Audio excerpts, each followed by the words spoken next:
Greetings, I'm David Coates, and it's my pleasure today to be here to introduce the winner of the 2020 ACM SIG Mobile Outstanding Contribution Award. This award is given almost every year for outstanding contributions to research on mobility of systems, users, data, and computing by ACM SIG Mobile to recognize an individual who has made a significant and lasting contribution to the research on mobile computing and communications and wireless networking. The contribution can be a single event or a lifetime achievement. This award, as I mentioned, has been given most years since 1996 to an array of impressive people who have made tremendous seminal contributions to the field of mobile computing and wireless networking, including most recently Roy Want, whom some of you may have seen give his presentation last year at MobiSys, and Teresa Meng the year before in Mobicom. And today, it is my pleasure to announce that the 2020 award goes to Marty Cooper for seminal contributions to the conception, practice, and adoption of portable telephony. Now, Marty has been around for quite a while as an inventor in the field of wireless networking. He graduated from the Illinois Institute of Technology in 1950 with a bachelor's, and then went to the Teletype Corporation, where he left in 1954 and went back for his master's in engineering in 1957. And then joined Motorola, where he spent most of his career, later becoming, in the 1970s, head of Motorola's Communications Systems Division, where he conceived of the first portable cellular phone in 1973 and led a 10-year effort to bring it to market. In fact, in April of 1973, he made the first handheld cellular phone call in public. He went on to do many other great things in Motorola, inventing and doing engineering in many fields, eventually rising to vice president and corporate director of R&D at Motorola. That original handset that they created in the 1970s was a prototype built simply in 90 days. It's called the Dynatac 8000X. It weighed 2.5 pounds, 1.1 kilos, measured 10 inches long, and was dubbed the brick or the shoe phone because of its size. After his retirement from Motorola, he didn't stop. He went on to found with his wife, Arlene Harris, Dyna LLC in 1986 as a home base for the development of other companies. For example, Great Call that I mentioned here, which innovated the Jitterbug, the first end-to-end service provider to focus on simplicity with an emphasis on senior citizens. And also in 92, Raycom, a developer of software for mobile antenna technologies, now the world leader in smart antenna technology. And I couldn't resist including this photo of Marty holding the Dynatac cell phone in 2007. You can see it is quite a large and hefty device. Now, in addition to that impressive resume, he has earned many awards over the years, and this is simply a subset, including the IEEE Centennial Medal, the American Computer Museum George Stibitz Computer and Communications Pioneer Award, the Wireless World Research Forum Fellow. He's a member of the National Academy of Engineering, which awarded him the Charles Stark Draper Prize, and the extremely prestigious Marconi Prize. He was at one time the president of the IEEE Vehicular Technology Society. He served the U.S. Department of Commerce on their Spectrum Advisory Committee and the U.S. Federal Communications Commission on their Technological Advisory Council. So the nominating materials were effusive in their praise and the recognition of his many inventions, including, of course, the personal mobile cellular phone, but also many other contributions, including what some call the law of spectrum efficiency, or Cooper's law. So with all of that, it is again my pleasure to announce that the 2020 ACM SIG Mobile Outstanding Contributions Award goes to Marty Cooper for his seminal contributions to the conception, practice, and adoption of portable telephony. And with that, I'm going to hand it over to Marco Grudiser, the chair of ACM SIG Mobile, to actually present the award. Thank you, David. Dear Marty, since we're not able to congratulate you in person at this time, I decided what more fitting way to join the ceremony than from a handheld cell phone. Isn't it amazing how far we've come in all these years? I can't think of a device that has had more impact on the SIG Mobile research community than the device that you originally created and invented. And it's truly an inspiration to see you active throughout all these years. Dear Marty, on behalf of ACM SIG Mobile community, it's truly a pleasure to virtually recognize you with SIG Mobile's highest honor, our Outstanding Contribution Award, which I'm virtually handing over to you now. Well, first of all, let me tell you how honored I am. Much as I appreciate your mentioning all that lengthy list, it's all history. We do have in our field, and especially in SIG Mobile, we have the opportunities for technological advancement are just beginning. We are going to be doing so much more in the future than we've done in the past. It's very difficult to even articulate that now. So once again, let me thank you so much for thinking about me. I'm planning on being around for a while. I hope I have one or two more things to do in my life, and maybe more than two. So please proceed with the meeting. By the way, you may as well see this in real time. Can you see me? Yeah, I know you can. But this is an exact replica of that very first 2.5 pound, over a kilo personal telephone. And I guess I have to tell you the story that goes with that, which I tell every time, and people are polite enough to laugh every time.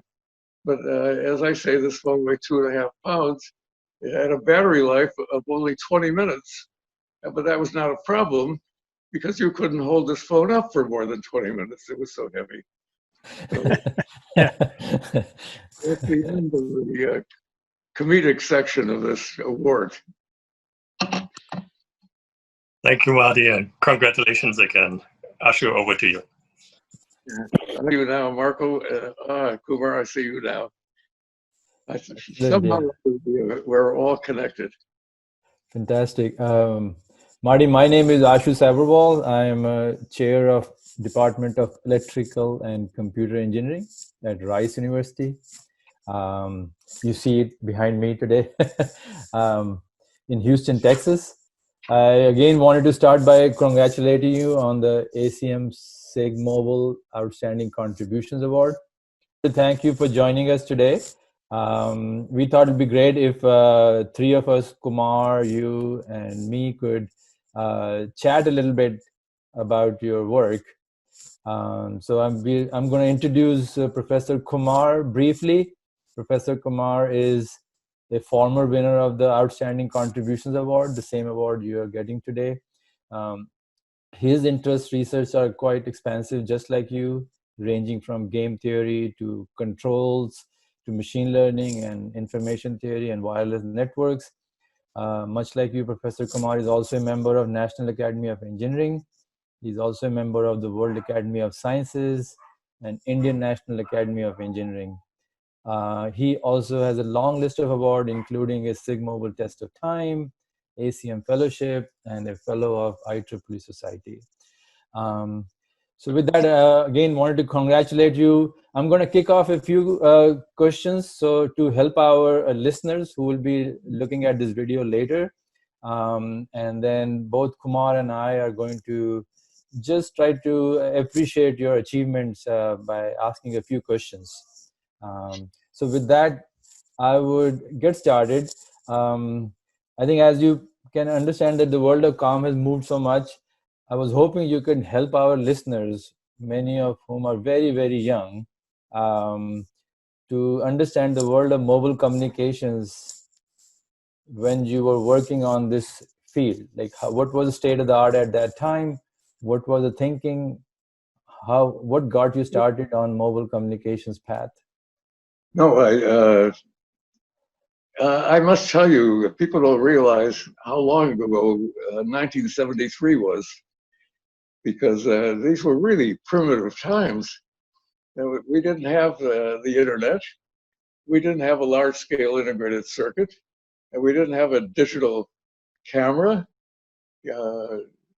I can't express what else we didn't have, but it really was,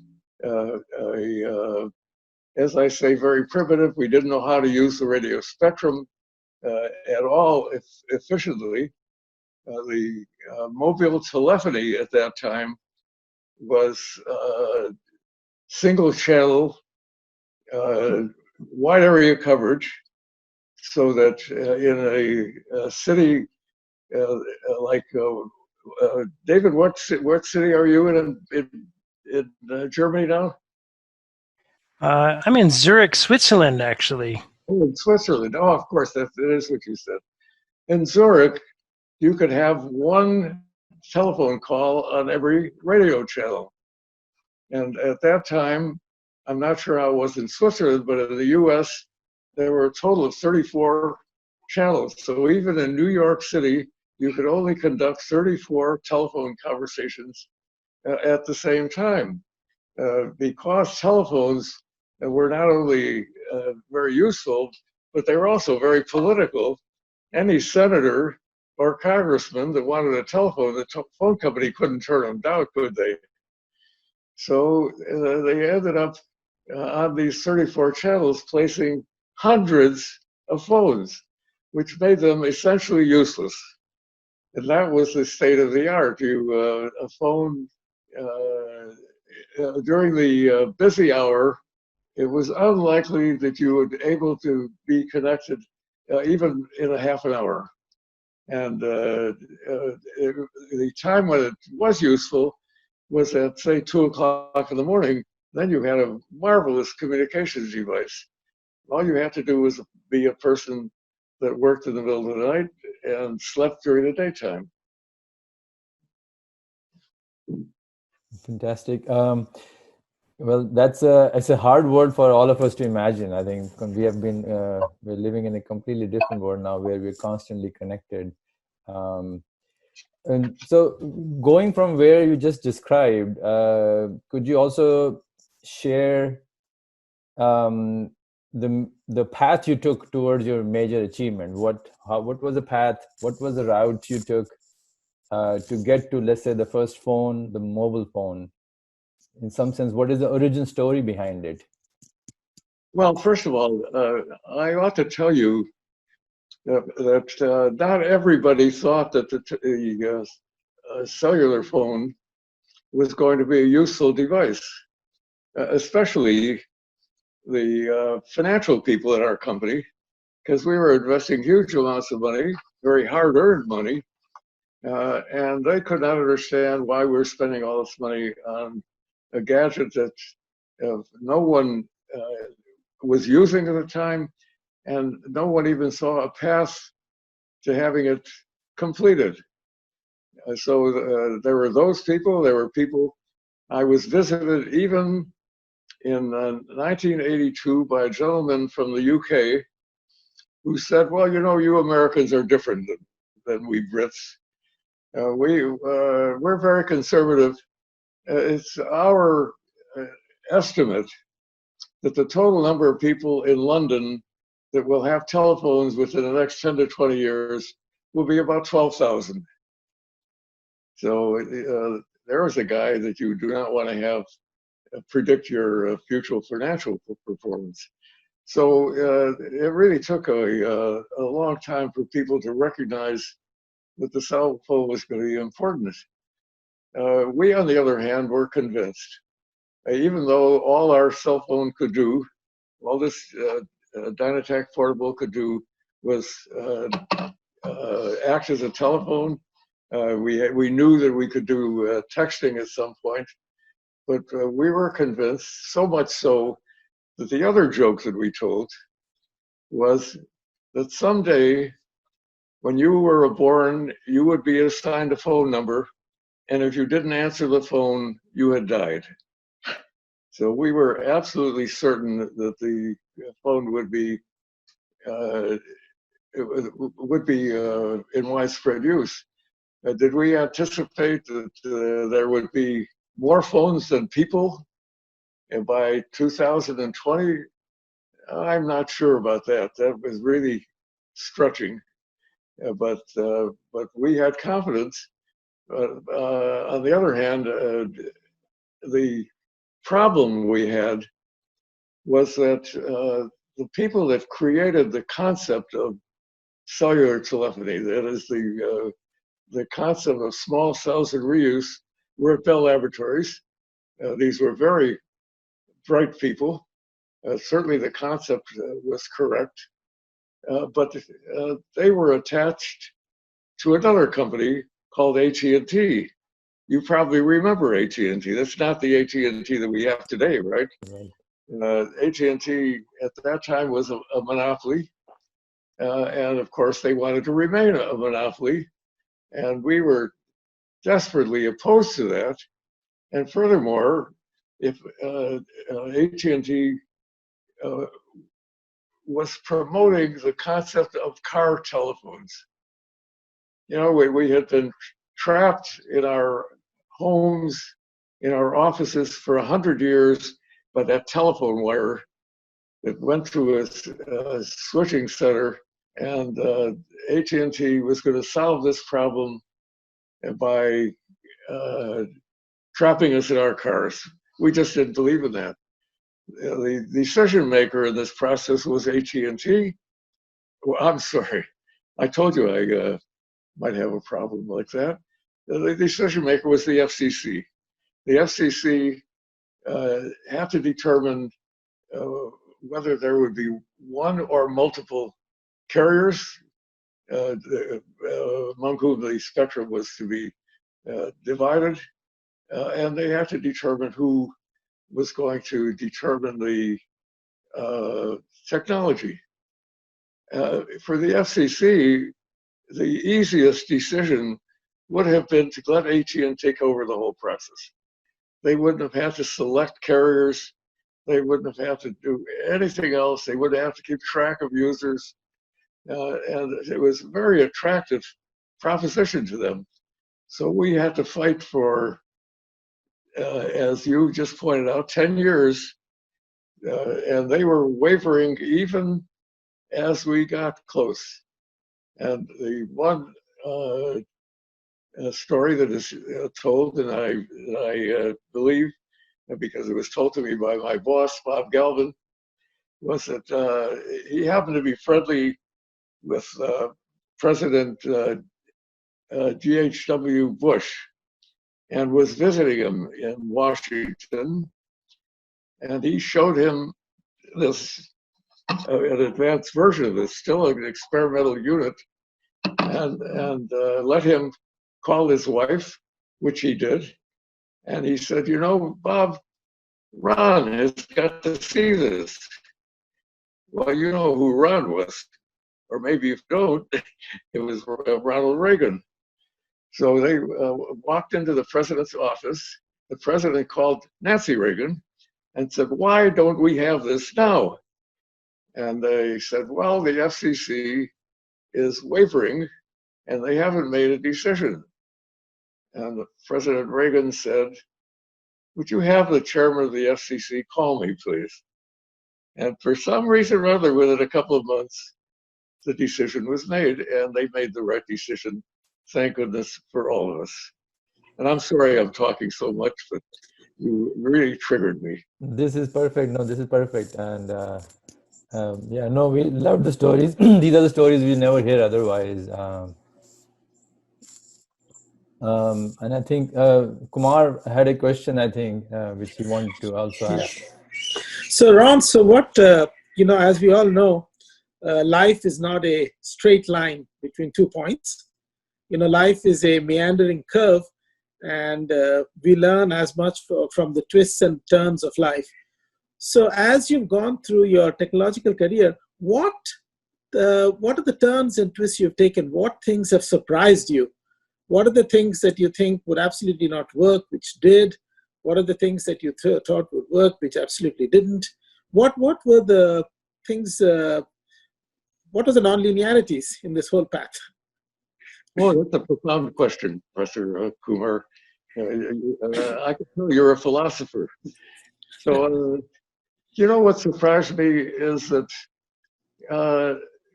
people speak about invention as being the eureka moment. You've heard that expression, and that's not at all the way inventions occur.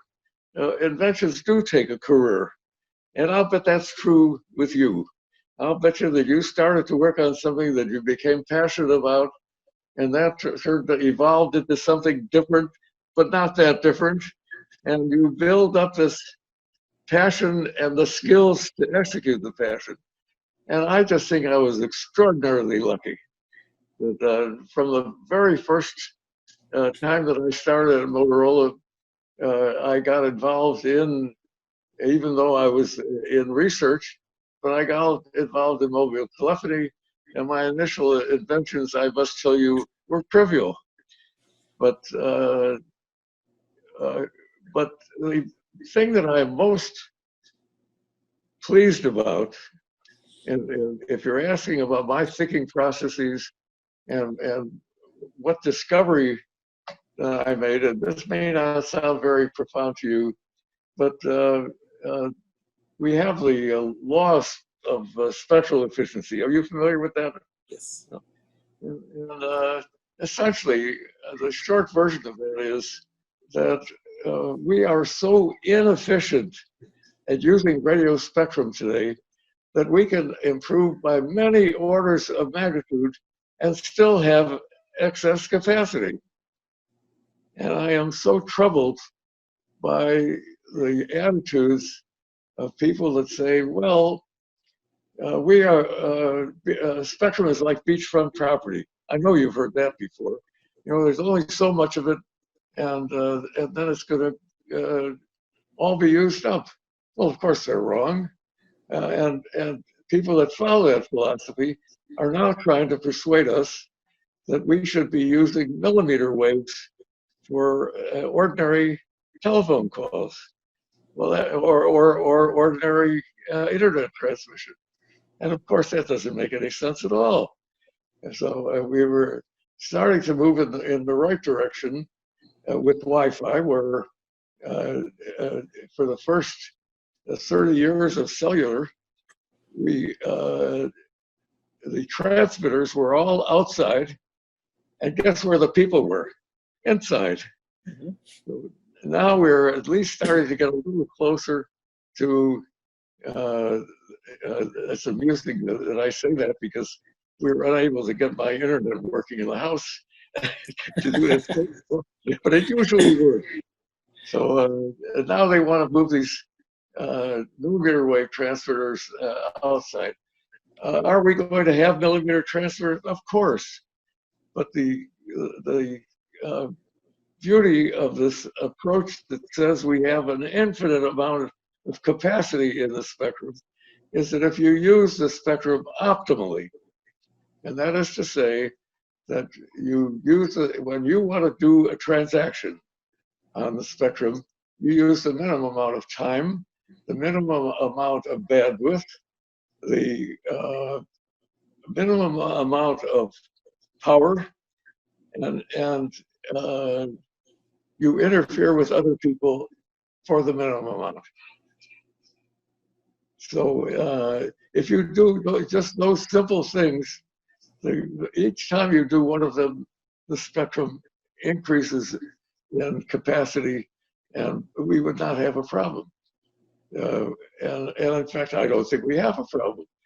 In the United States, Verizon and by the way, I don't have anything against any carrier. I appreciate all the investment our carriers are making, but there are people who are advocating millimeter waves. There are people that are providing perfectly good 5G in the lower frequency bands. So if I thought about the most profound thing I've encountered in my life, it is that law of spectral efficiency. But I want to add one more thing, Professor Kumar. You know, there's nothing better for your ego than to be published. Because I'm not a professor, I don't have that opportunity. Yeah. One thing that I said at some point, and somebody wrote down, was the best way to think out of the box is to not create the box in the first place. What do you think of that? You know, Wonderful. thank you. That was another long answer to a very concise No, question. wonderful, wonderful. This is what we appreciate. Yeah. Yes, yeah. Marty, wanted to also learn, you know, because considering your career, you moved across different professions. What were your major influences which shaped your interest in engineering?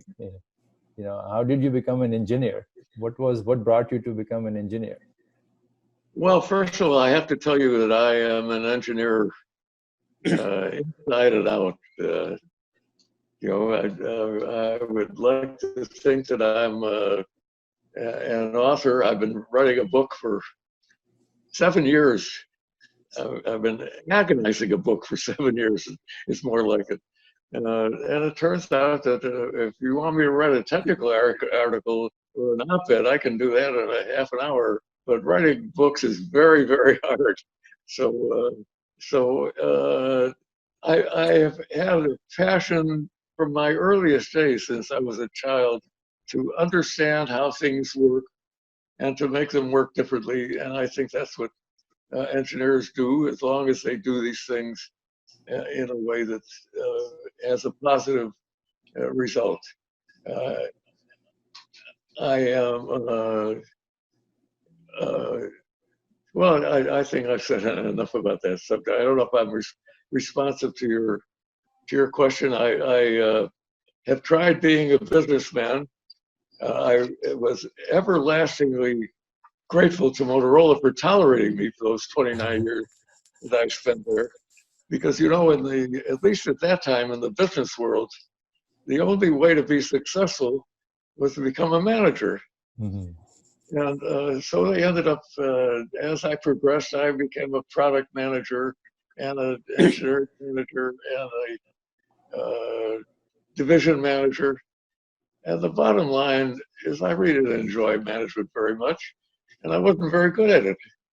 So Motorola just kept working very hard because they thought that I was pretty good at starting businesses, and they worked very hard at trying to create a combination, a job. But it took a long time for me to, as I stated earlier, to come out of the box and to realize that I ought to do what is best for me and what I am passionate about, and that I should not take other people's aspirations and ambitions and adopt them for myself. So that's the only piece of advice that I have for our audience. I have I guess one more question, which before I hand it back to Kumar.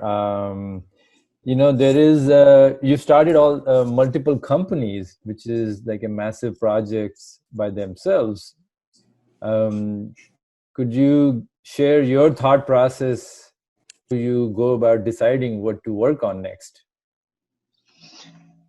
Well, boy, if there is one place I should not give people advice, it is that one.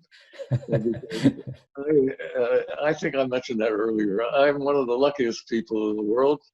I'm lucky in having gotten to Motorola. I'm lucky to be married to an extraordinary woman who is my business partner and my personal partner. So what has happened is somehow this progression that I talked to you about earlier, it just happened. What guy? And every time I got to the end of a phase in my career, something else popped up and led me to the next stage. So when I left Motorola, my wife and I started the most unlikely business you could imagine, but it was billing and management of cellular systems. Would you believe that there was a craziness that went on in this country of people trying to get the licenses and then building the systems and marketing cell phones, and they never figured out how they were going to collect money from their subscribers. So my wife has quite a bit of experience in this area, and we had another friend, and we started a business called Cellular Payphone Inc. Oh, I'm sorry, Cellular Business Systems Inc. And within several years, we had gotten 75% of the cellular marketplace. Great success, right? Not really. I hated it because this was not engineering; it was details. So it was not the most happy part of my life, but I got over it. I have a belief, and I suspect, since every one of you on this call is successful, and you all ought to be getting this award, not just me, that your careers are moving ahead in phases. And you find out that my number is 7 years. You find out when you get a new interest, a new job, something that creates a passion, you spend the first couple of years being ignorant, learning about it. Right. And then you get to know enough about it so you can execute, Right. and then it gets boring. And you find something else to do. So that's what has happened with my life. Somehow, every 7 years or so, I do have a new career. So I mentioned before that for my last 7 years, I've had several careers. I've been advising the FCC. I have been writing my book, but I'm finished with those ambitions, and I'm looking forward to my next career. I haven't quite figured it out yet. If any of you have any suggestions, we would be grateful. Waiting for my luck to kick in. So, how are we doing on time? We still have time for one or more question. I think Kumar had a few questions for you to wrap up the session. Sure, Kumar, you're on mute. So you invented the handheld, and that became a camera at some point in time, and it became a computer, and it's a wallet. You pay bills with it. You use it as a map. And right now we're using it for contact tracing in this pandemic. So it has evolved in very interesting ways. And it's a result of all these communication systems, the spectrum that you talked about, the computing hardware, and so on. So I know that Yogi Berra said that it's dangerous to make predictions, especially about the future.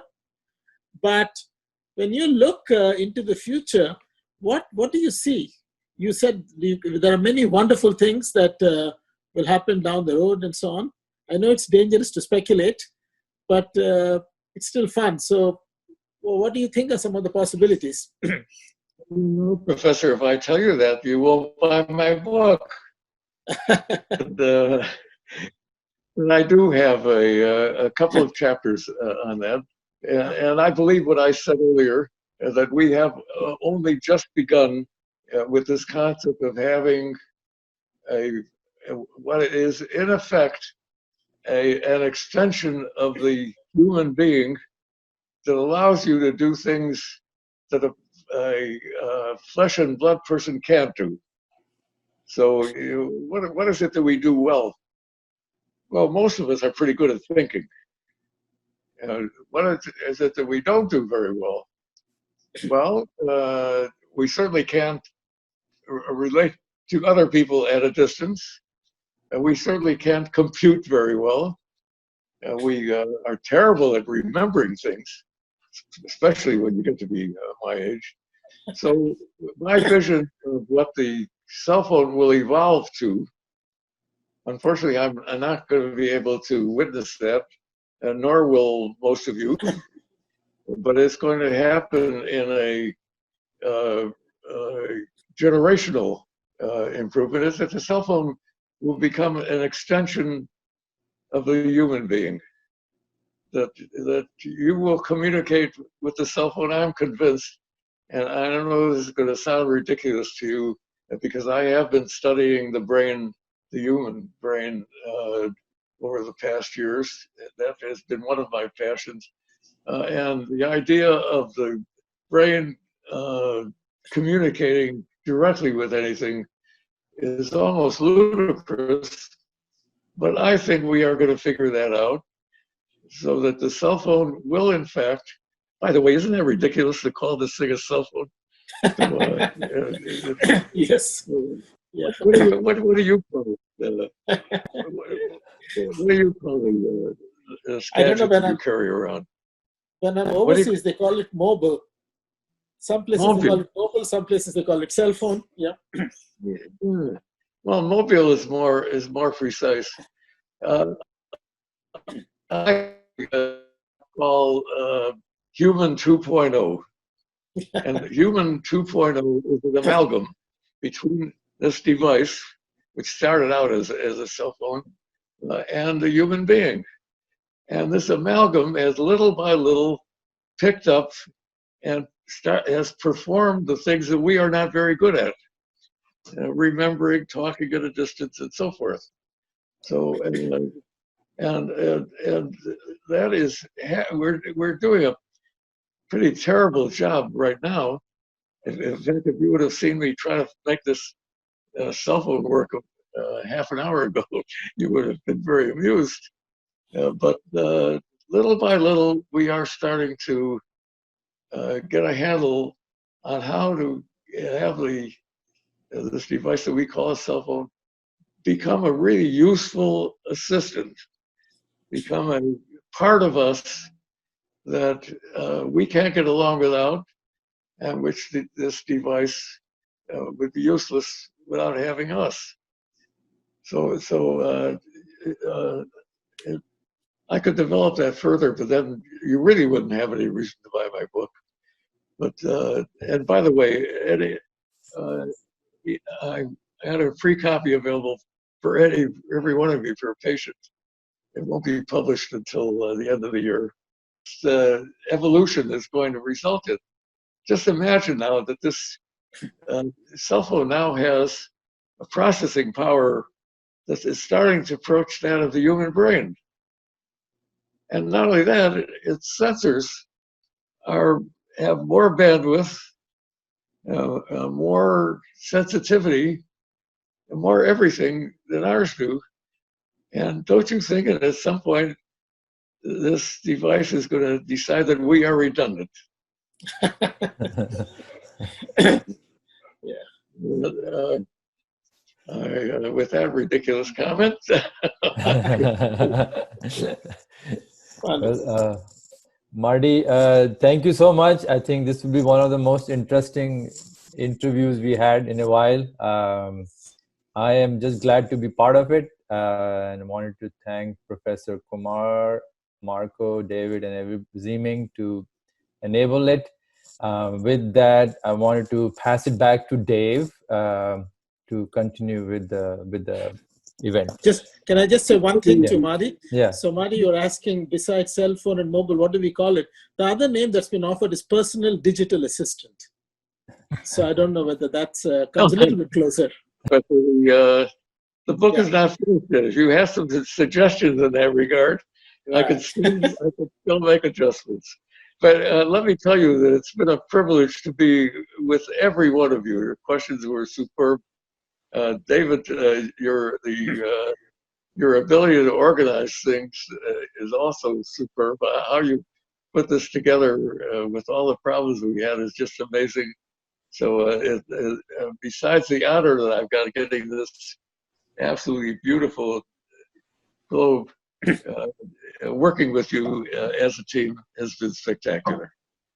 Thank you, Marty, and thank you, Ashu and Kumar, for your wonderful interview and conversation. Congratulations again, Marty. It's been really an honor for me, I would say, to meet you, such as it is, and I look forward to joining you again when we broadcast this for the conference in a couple of weeks.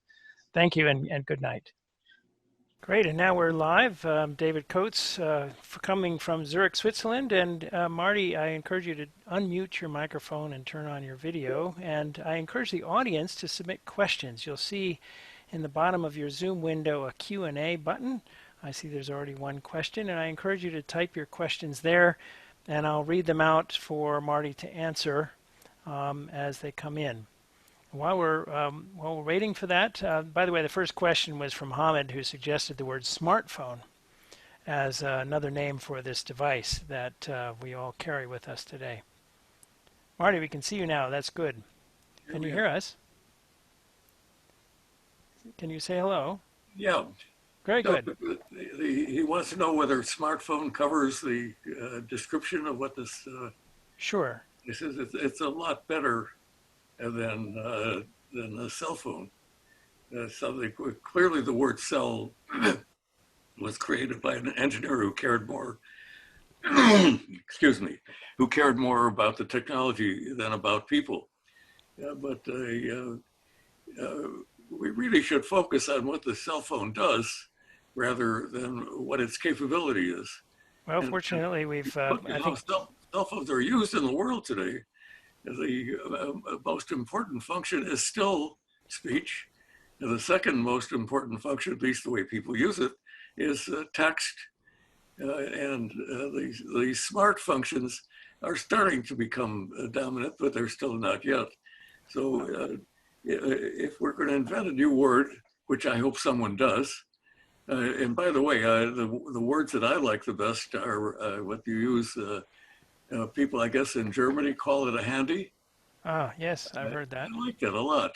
Yeah, because, well, you mentioned the primary use is voice and the secondary use is text. You obviously don't know very many teenagers. I have 3 in my household, and the priority is clearly inverted with respect to that. Text is primary, voice is secondary for the younger generation.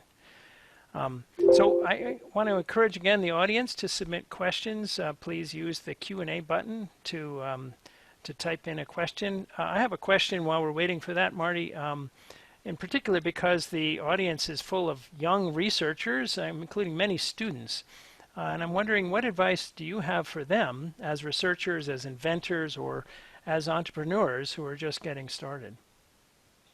Well, the biggest danger for an engineer or a researcher is to get caught up in the technology and to forget about the definition of what technology is. Technology is the application of science to create new products and new services that make people's lives better. Mm-hmm. And if you don't have that people element, it's not technology, it's curiosity. So stay focused on how we are going to improve the human experience, and the technology will take care of itself. Good advice. Good advice. Me to advise people, but I think that's the biggest danger that an engineer can encounter. Good. I have a couple of questions for you. One from Raphael, who says, "Hi, Martin. Congratulations on your award. I wanted to ask you, do you feel there's currently a path towards a digitalized virtual world where the smartphone is becoming the user representer?" I'm not sure I understand that, other than it sounds very much like what I refer to as the future of the cell phone, where the cell phone becomes an augment.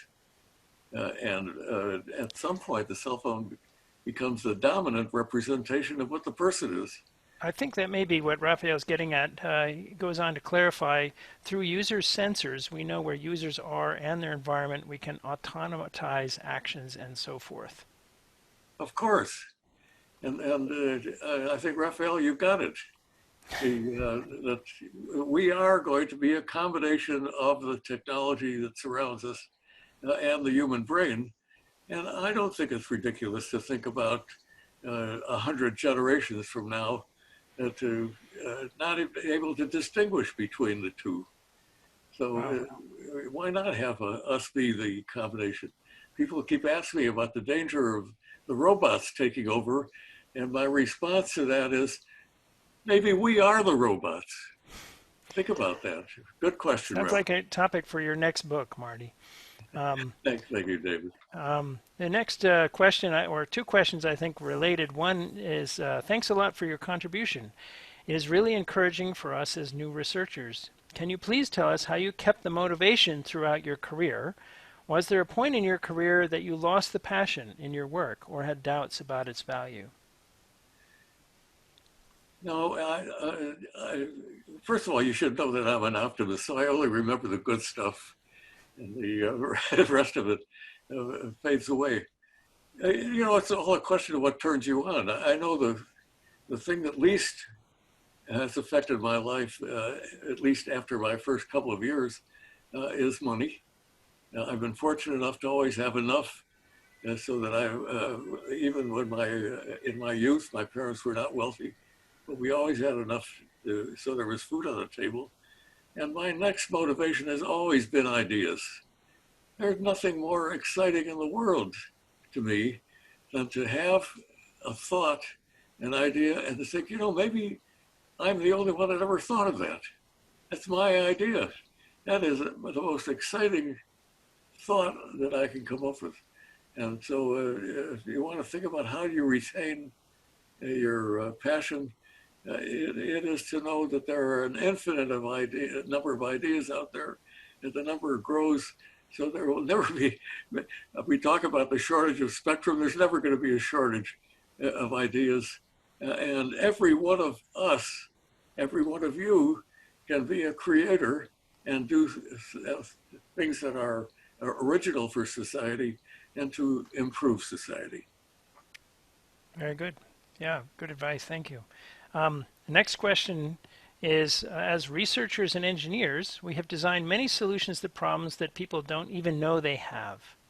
What component of smartphone technology do you think is still underused? Wow. Now we have to talk about original questions. That is the first one time that question has been asked, and I really have to think about that for a while. You're asking what capabilities of cell phone. It is the concept of collaboration. Right now, the ability to create a new product, a new service, a new idea, is pretty much it pretty much starts out with the individual. We are just beginning to find out how valuable it is for a group of people to truly interact, to stimulate each other, to generate new ideas out of a combination of other people's ideas. We don't do that very much now. And in fact, the history is that the only way we accomplish that is by having people in the same room. Well, that's very, very limiting. We're just now, with this method that we're using right now with Zoom, getting an idea of what collaboration would be like. But it's still elementary. We need ways of collaborating continually with different modes. We got the mode of me talking, which is probably the worst possible mode because I'm speaking very slowly and the ideas don't come very quickly. But we should be talking to each other in the form of paper, sentences, paragraphs, pictures, ideas.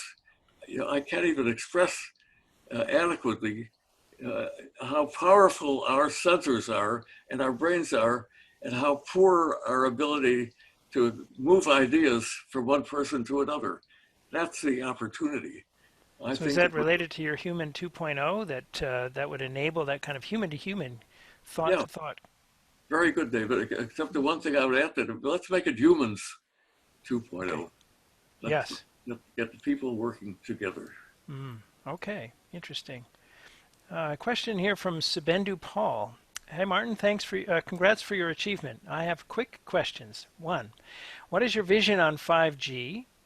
2, as mobile devices currently are becoming capable of doing heavy computation for low latency applications like AR and VR, where do you think the bottleneck might occur in the future if we keep pushing computations onto the mobile platform? That's a profound question. We could spend the next couple of hours on that one too. But I'm an advocate of 5G. I think 5G is an extension of 1G, 2G, 3G, 4G. I think that there has been an overemphasis on the concept of millimeter waves, that we haven't yet finished the internet of people, and people are already starting to focus on the internet of things. We've got a long way to go with the internet of people. And what the 5G 5G advocates who are looking to doing things like autonomous driving, like having remote surgery, I haven't figured out yet is it takes more than just the communications path. You need the infrastructure, you need the functionality of actually being able to do things. And we are a generation away from having done those.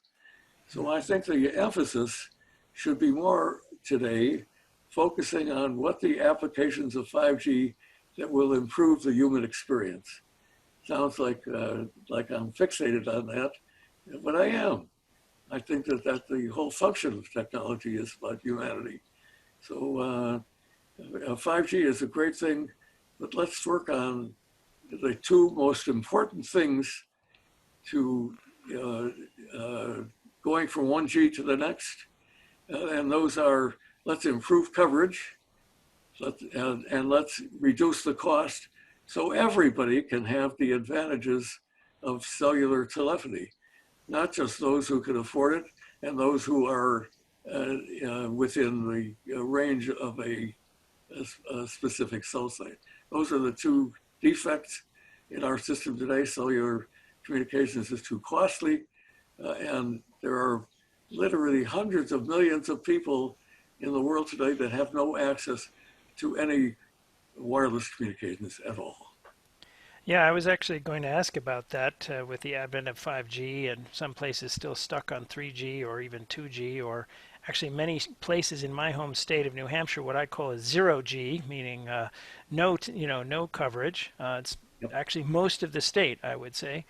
And so what do you think are some of the opportunities to actually make universal coverage, if you will, possible? So let's think about what the defect is, Dave. By the way, I love your comment of 0G, because if you have 0G, 0.5G is a big improvement. Yep. And putting a huge amount of effort on 5G while regressing a little bit and figure out what is the lowest cost way of delivering internet to those people that are 0G in New Hampshire and in many other places in the world. And it turns out I have made a proposal. You can read that in my book when it comes out. Let's regress for those areas. You don't have one universal system serving all people. You can have multiple systems. There are enough people around so there could be multiple standards. Mm-hmm. So I'm suggesting that we ought to face that specific problem. Let's go after those people that have 0G, and we're talking really about hundreds of millions of people in the world today, and create the system and technology to serve them. And that system, whatever we spend on that, will pay for itself in improving the productivity and the lives of those people. So I really love that question and your addition to my vocabulary. Thanks. Well, and I just want to say that, of course, my example of New Hampshire is just my own personal experience. But you're right; there are many places in the world that are much more challenged in that regard, and are just as important. I'm going to encourage the audience again. Please submit questions using the Q&A button at the bottom of the Zoom screen. The ones that have come in so far have been really good, and we look forward to more. I want to come back to the Humans 2.0 that you mentioned, Marty, and despite the sort of sci-fi aspect of it and the potential tremendous value of it, I imagine many would be concerned about the ethical or privacy issues that would be raised by having some kind of a integration between cell phone and brains. And how would how would we think about that if we were to move towards that future? Well, that's a profound. I've never connected the privacy issue with the human 2.0.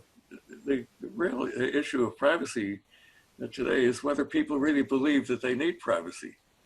We hear a lot of complaints about privacy, and yet it's most unfortunate that people in general value money over privacy. They really believe they're getting something for nothing from Google, from Amazon, from the Facebook, Twitter, and they're not. They are giving up value, their own personal value, in exchange for something that has other value. So we have to solve that privacy problem, and the very first step in that is to making people aware that they are, in fact, giving up great value by getting value back from Twitter. And perhaps that they, rather than giving up their personal privacy, they ought to be retaining that privacy and taking some of their other income and applying it to that. My wife is now working on a new project that is huge, and it involves just that. That starts out with a platform that is personal, private, that the individual controls. And really, that should be the status of all your information, don't you think? That you should be in control of what your information, and you should decide what information you provide to others. And if you provide information to others that has value, they ought to pay you for it. And if not, it ought to remain private. That is a unique concept.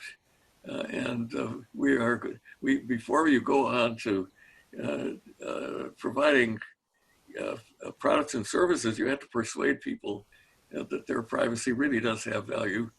I think that's a big opportunity for the future. Yeah, it's certainly a challenge, as it is today, for people to manage their privacy online and with smartphones. I can imagine with a brain-connected device, it would be even more challenging. We have a few more questions coming in, so let me turn to Ghazale, who says, "Hi, Martin. Thank you so much for your talk. What do you think will motivate more advanced countries to invest in bringing that 0.5G to more people?"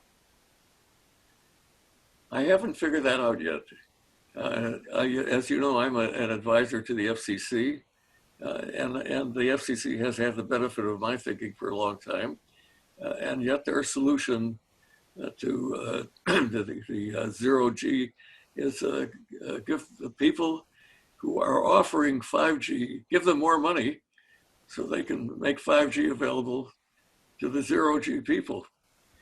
And that's a huge challenge. So.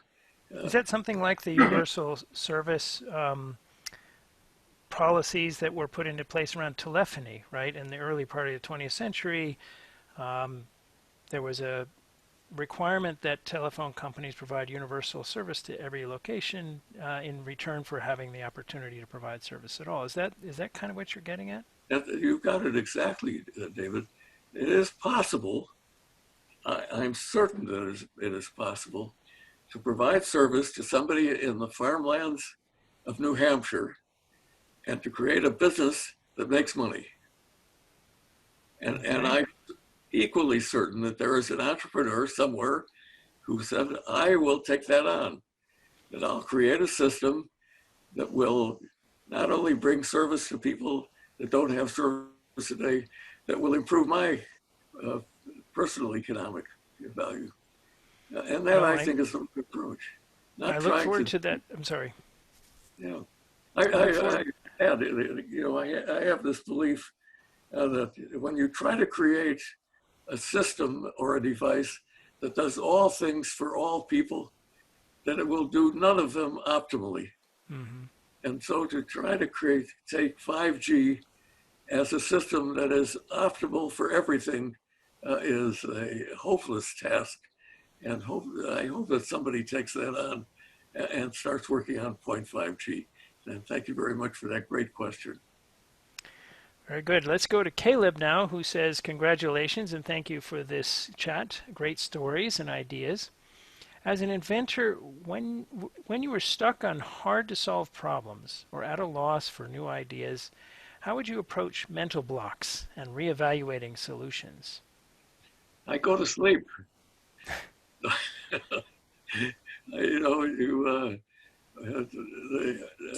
worst thing an individual can do, especially all of us creative people, and I'm including everybody that's on this conference, because I think everybody is creative, is to be too hard on yourself.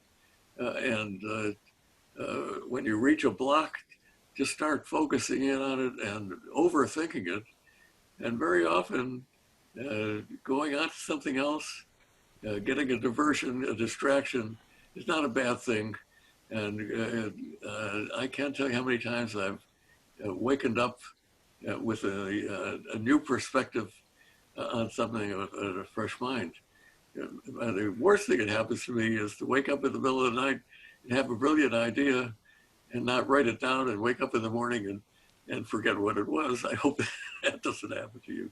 So having a notepad by your bed is another tip then, I suppose. Exactly. Yeah. Good. Now to Xishao. Hi, Martin. Congratulations for your achievement.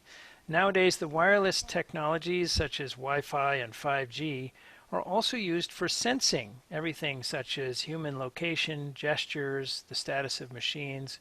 What is your opinion towards the applications of wireless sensing in the future? That's a really broad question.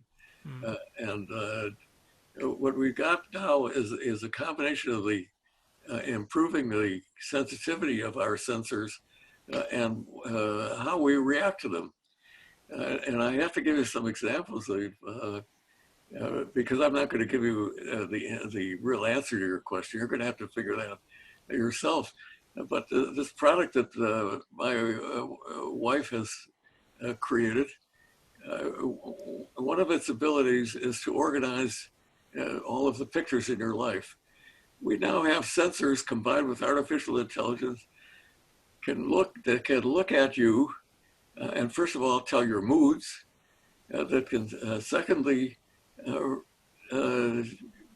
figure out how old you are. Just imagine having this artificial intelligence that can organize your pictures,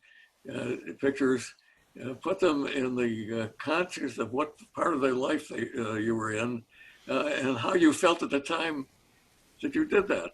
And then when you combine that with video and audio that are actually a part of what we have now stored as our sensors, we will now have a legacy of an individual that's a lot more than just a two-dimensional image.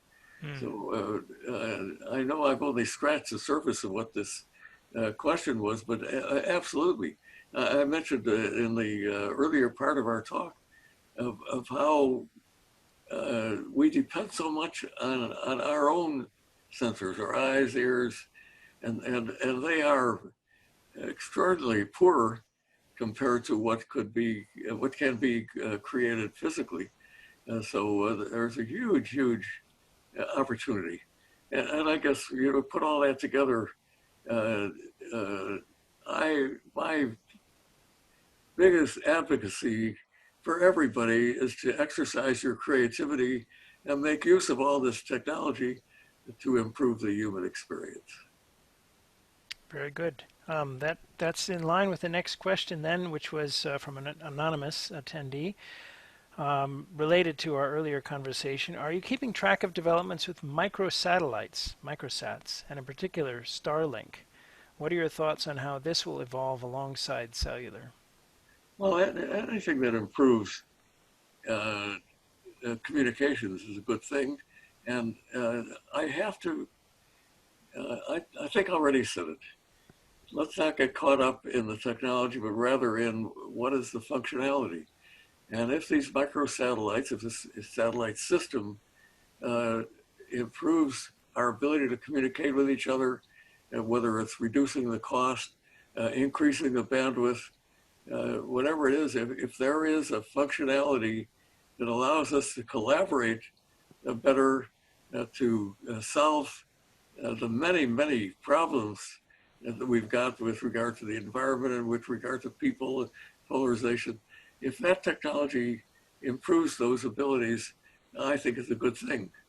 But the focus should be about anything in our lives. What's the problem? Do you understand the problem? Then coming up with a solution is a great thing. Okay, well, here's a potential solution to some problem that's posed by Raphael. Do you think the modern smartphone will eventually become disassembled? And by that he means sensors turned, or smartphone components, I guess, turned into wearables. So an ear-worn thing or another pervasive, some other shape. In other words, the smartphone, which is one object today, might be disassembled and worn in multiple locations. I'm very angry at you, Raphael. You're stealing that idea from me. So the answer is obviously yes. If you look at what the smartphone is today, I happen to have a couple here sitting in front of me, which I won't burden you with. It is the most suboptimal device in existence. You know, you're taking a flat piece of plastic and putting it against a round head and holding up your arm in an uncomfortable position, or wearing a pair of earphones like David is wearing right now. It is clear that somebody is starting out with the device and forcing us to fit the device, and that's backwards. It ought to be exactly what Raphael just said. You ought to figure out each functionality and what is the optimal way of delivering that functionality to a human being. And so you can, I'm sure Raphael has already thought of that. What we call the phone, which is as David, you pointed out earlier, is getting to be a secondary application, but still important. The phone ought to be a device, a chip, implanted under your ear, that in fact allows you to initiate connection between you and another individual. And if you do that in a way where you just mention a phone, connect me with David Kotz, who's in Switzerland at the moment, and we are connected. And maybe someday I'll just be able to think that. Get David on the phone. Now you have much closer to what is an optimum phone. Now tell me about the other functionality that you want, and we can disassemble the phone. I love the way you express that, Raphael, and distribute it in a way that makes it optimal for every functionality. Cool. Back to Subendu, who was thankful for your vision about 5G and wants to follow up by asking, where might the bottleneck occur in the future if we push computation toward the mobile edge? Augmented reality, virtual reality applications are often implemented at the mobile side because of the need for low latency. Well, you got my imagination going. Or maybe it's your own imagination, but what you're referring to is the optimizing network, and the question is about where's the bottleneck then, and the network may in fact be a bottleneck. Well, but he's got one of the solutions is moving stuff to the edge. What he's trying to do is optimize the system. Reduce the communications length for each application. So there are applications that require very low latency and very quick communications. Obviously, the closer to the edge you are, the easier you solve that problem. And that really is too big a subject to cover now.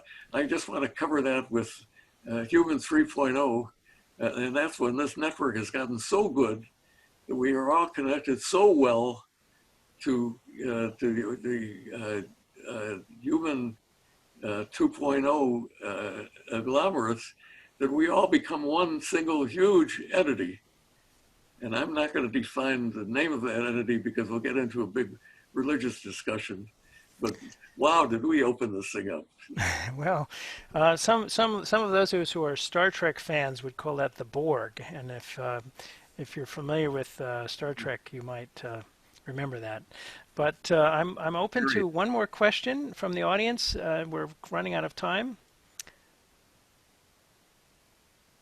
So one from Aditya, going back to an earlier conversation, a solution to preserve privacy is to pay for services. And I think, Marty, you mentioned something to that effect.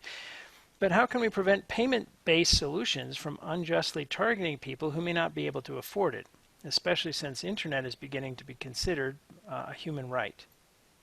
Well, you only got half of that. Yes, I want you to pay for your service, but when you provide valuable information, you should be paid for that information. I think that's what Aditya is getting at here, is that some people might, well, I don't know what Aditya is getting at, but one concern might be that I would be willing to give up some of my privacy in return for payment because I maybe don't have much money, and I might be, in some ways, feel compelled to give up some of my rights, my privacy rights. Sure. And that is the very obvious answer. I don't think people have attacked that yet. And the people that are stealing your privacy and giving you much less value for it are the guys who are dominant today. Mm-hmm. I won't mention their names, but you know who they are. Somebody's got to work out those systems. As I mentioned, my wife is taking a first step in that area. But I think you've got the right idea. We have an imbalance now. We are giving up more than we're getting, and the solution is obvious. We need systems that correct that imbalance. So David, since you mentioned that was the last question, I just want to tell everybody what a great honor it is for me to talk to all of you. Now, this is my vision of a step toward a way of people working together, ideating, coming up with new ideas, just in this one few minutes, with an old guy like me, who's not as capable as any of the rest of you. And we've come up with a couple of new ideas. I think this is a fantastic opportunity. I'm so grateful to Sigmobile for inviting me to be here, and David for you setting this up. And I can only say thank you all. Thank you very much. Well, thank you. It's been my pleasure and my honor. I really appreciate you taking the time to be with us today. And congratulations again. Have a good day and a good year, and we look forward to what you do next. Thank you. Bye-bye, everybody.